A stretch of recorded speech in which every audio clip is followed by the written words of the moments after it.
You're trying to achieve body recomposition, which is the process of burning fat and building muscle at the same time, but maybe you suffer from IBS, SIBO, or any other gut malfunction and your health professional has advised you to go into a low FODMAP diet. Well, this video is for you.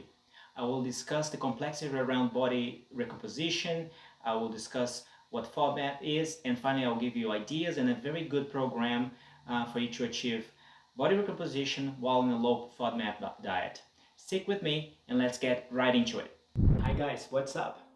My name is Felipe, and if you're new here, welcome to my channel. In this channel I talk about calisthenics, bodybuilding, nutrition, and how to help you achieve your fitness goals.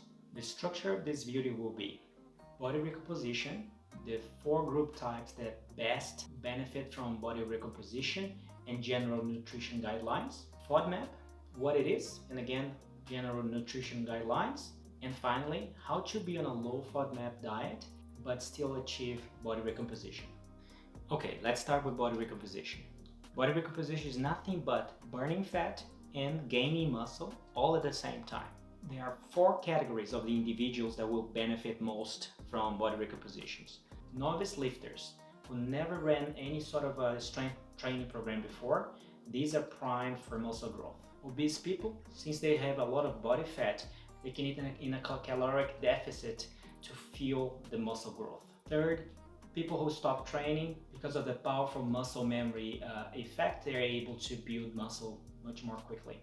And fourth, people using steroids. I don't have any experience in the matter, so this is a subject that I'm not going to comment on. Now also, I'm not trying to say that intermediate and advanced lifters cannot benefit from body recomposition. They definitely can. All I'm saying is that those 4 last categories are indeed people that are most primed to benefit from body recomposition. Cool. In terms of nutrition, there's one important thing that you need to focus: protein. Protein is the muscle building block, so you need to be hitting your protein targets every day. The general recommendation is 1 gram of protein per pound of body weight, or about 1.6 grams of protein per kilogram of body weight. But also, there's no point eating too much protein. More than 250 grams of protein per day is generally seen as too much by the scientific community. And one thing that was also proposed by the great Jeff Nippert in his body recomposition book is that the leaner you are, the more protein you need. So someone with low body fat will need 1.6 grams of protein per pound of lean body mass. And pay attention that I said lean body mass and not body weight. So you need for that to work, you need to know your body percentage, whether by calculating with calipers or going to machines and getting the measurement from there. And this is the formula proposed by Jeff Nippert that I'll be using later on this video. Next, prioritize strength training. You need to be in a training program. In a program, you need to be focusing on compound movements like squat, bench, deadlift, and with the program you're going to be able to see progressive overload. And that's another important topic, progressive overload. Progressive overload is very important to achieving more muscle, more strength. Track every week how much you have in the bar and always aim for the next week to have more on the bar. You always want to be doing that, even if it's just 1 kilo. And of course, if your body allows that. If you're too sore, you don't want to be doing that. And another important thing is don't program hop. There's no need for that. Just because you just seen a new fad on YouTube, someone at the gym told you about this very cool program that gives beautiful results, don't do that. If you have already started your program, stick to it for at least 8 to 12 weeks, finish it, make sure you're getting your progressive overload, and then potentially move on to a different program that does different things. There's a bunch of very cool programs in the internet. Just Google them and you can find them. There's obviously free ones and paid ones. I'm going to leave in the description box of the video a link to the program that I'm currently doing. It's an Excel spreadsheet based off on all the teachings in the Renaissance Periodization website. It's free, and I'm enjoying it quite a bit right now. It's in a hypertrophy program for 5 weeks. And I intend to run it for 10 weeks, and then I'll move to calisthenics again for another 10 to 12 weeks. And look, if you need help to find programs, just leave me a comment in the comment box below, and I'll make sure to help you.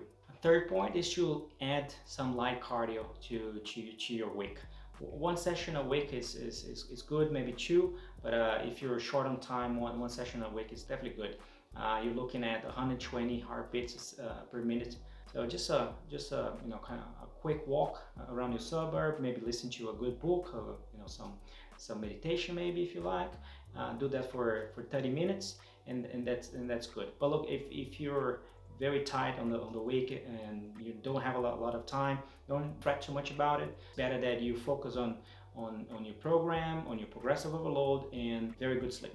Another point I want to make: you need to train hard enough. Seriously. If you're going to the gym and not breaking a sweat, not lifting heavy enough, you're just wasting your time, honestly. You are going to see minimal results at the gym, and it's just not good enough. And I'm definitely not saying to go into failure. That's not what I'm saying. All I'm saying is that you need to be lifting weight with challenge. Your perceived notion of exertion, the RP, as they say in the community, needs to be around your 8 to 9.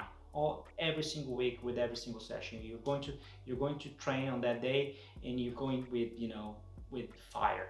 That's how it needs to be. You need to be always training very heavy, but not getting to failure. Okay, now that we have discussed how you need to approach your training in the gym and the focus on protein, let's talk about low FODMAP. First, what's FODMAP? It stands for fermentable oligo D monosaccharides and polyols. FODMAPs are a type of carbohydrates found in certain foods, including wheat and beans. Studies have shown strong links between FODMAP and digestive symptoms like gas, bloating, stomach pain, diarrhea, and constipation. Low FODMAP diets can provide remarkable benefits for many people with common digestive disorders. Common FODMAPs include fructose, a simple sugar found in many fruits and vegetables that also make up the structure of table sugar and most added sugars.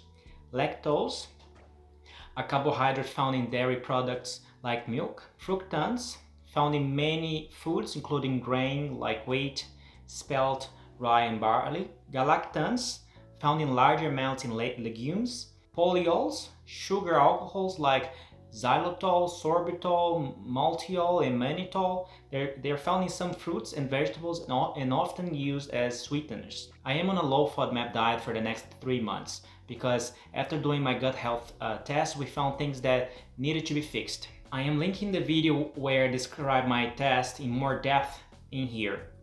It's generally recommended to completely eliminate all high FODMAP foods for a few weeks to a few months. This diet is unlikely to work if you only eliminate some high FODMAP foods, but not others.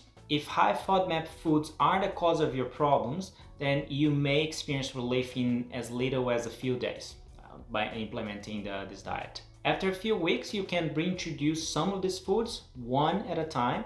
This allows you to determine which food causes the most of your pains and symptoms. Now, the Monash University here in Australia has done some real extensive research on FODMAP and tested hundreds of foods in that FODMAP category. They created a very easy to use app to help you create your meal plan that is low FODMAP.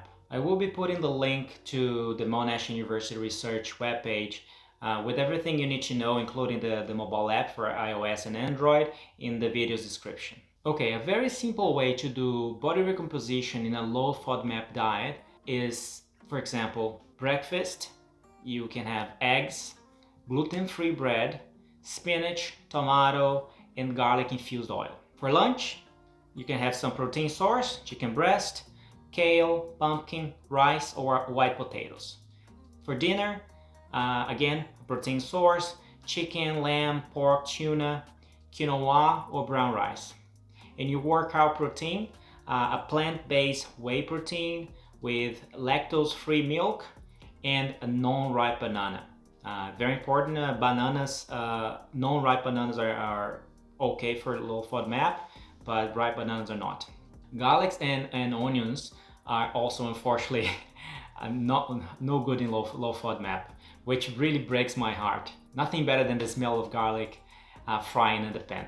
But look, garlic infused oil does the trick all right. Great, so low FODMAP diet and body recomposition. Let me give you a real life example of how this would look like. Take me for example. I'm 36 years old, I am 68 kilograms, that's about 150 pounds. I am 14% body fat, and I spend most of my day sitting because I work in IT, so most of my day sitting in front of the computer. So I'm not really super active, but I do work out five times a week. I want to maintain my weight while losing fat and gaining muscle. That's the idea, right? So my caloric intake and macros, considering all the information that I just told you, looks like this. 2,246 calories per day, carbohydrates 224 grams, protein 167 grams, and fat 75 grams. Protein being the most important macronutrient in body recomposition, as I already mentioned, that's the first thing you want to tackle. Let's do the calculation together. Okay, I'm 14% fat. I will go with the 1.3 gram of protein per pound of lean body mass. So 68 kilograms, 14% body fat, that's 58.48 kilograms of lean body mass, which is 129 pounds of lean body mass. So I need 167 grams of protein. Then I go with 30% fat generally, so that brings me to 75 grams of fat. And finally, I will fill the rest with carbs, which comes down to 226 grams. Next, what I do is, when planning my next day meals, I make sure to choose foods that are all low FODMAP using the Monash University app. I put all the plan in my food tracking app, which you guys can use MyFitnessPal and Chronometer or Better app. I'll leave the links below for those apps. And I make sure I'm hitting my macros, my targets every single day.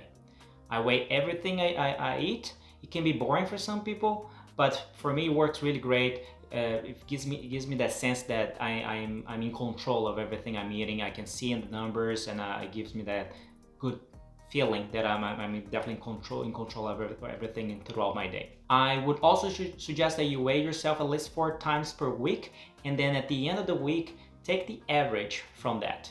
So you have an idea of how your weight is progressing through the week. And then you ask yourself, am I gaining weight? Am I losing weight? Am I maintaining weight? And what's my goal? Am I trying to put on weight? What am I trying to do, right? So if your goal is not matching against what you're seeing on the scale throughout the average in the week, then you obviously want to increase your caloric intake if you're trying to gain weight, or decrease your caloric intake if you're trying to lose weight. Or if everything's going fine and you're just maintaining the weight, great, keep it that way, keep working hard, and that's pretty much it. And find a way to try to track progress that's not just the scale as well. Take your waist circumference and progress photos once every 2 weeks or so, maybe once a month. It's good to see other measurements and progresses through different ways. Okay, I think that's all I wanted to cover in this video today. Are you in a low FODMAP right now? What is the reason why you're in a low FODMAP diet? And how about body recomposition? Have you ever tried? Let me know in the comment box below. If you think this video has given you great insights and it will help you with your fitness goals, do please smash that like button. It will help me understand what type of content you guys like and really motivate me to keep going with this channel. And if you haven't seen yet my video where I discuss my gut health test results, do check it out over here. Okay, I'll see you guys in the next video. See you later.